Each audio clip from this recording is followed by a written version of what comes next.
Sharing some new thoughts about pleasure this week. I've had some interesting new awarenesses.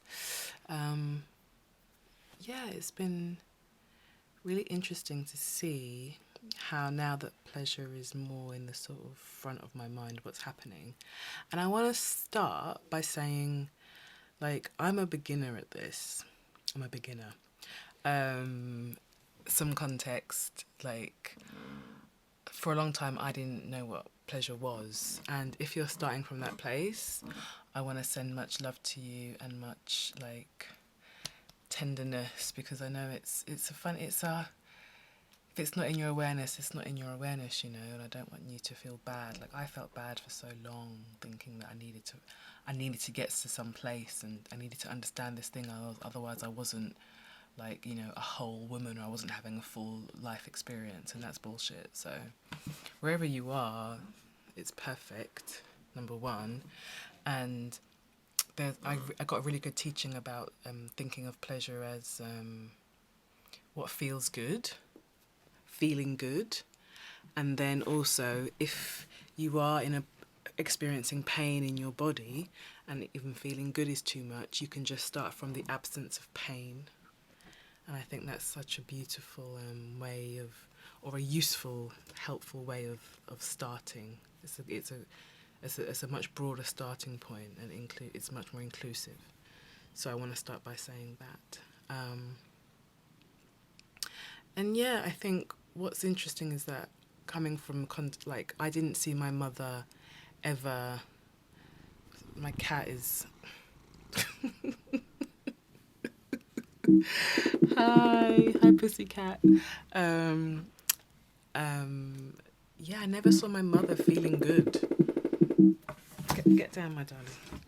Get down, pussycat. As you know, she was my first point of reference for being in a woman's body and experiencing the energies and cycles and everything like that. And so I never saw her feeling good. I never felt her feeling good. And so I didn't really know what that was for a long time.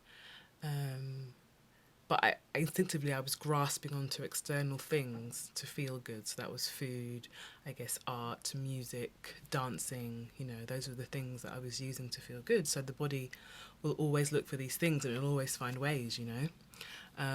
And as a child I was quite overweight, and it was really difficult for me to be in my body and to feel emotions. I was very repressed.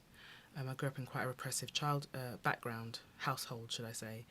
And so I think what I'm realising now, as I'm going through this time in coming to more of an awareness, a bodily awareness and an expansion of pleasure, is that grasping onto external things, not in a judgmental way, I'm not judging that, but that is what my body did for survival, and I love that it did that, because it gave me an experience that I needed to survive. But I think in doing that, I kind of bypassed my body, and so now I'm like, oh, what if I, like, how can I, instead of going over there and reaching for that thing, how can I just let it be here? Which is a new learning that I'm having. So I'm not sure I've ever been able to do that before. So how can I let it be here? How can I let that feeling expand in my body, rather than bypassing my body and letting all my pleasure expand in the external thing? It's like letting it expand inside my body. Now that I'm able to feel my body and be with sensation because of the non-linear practice.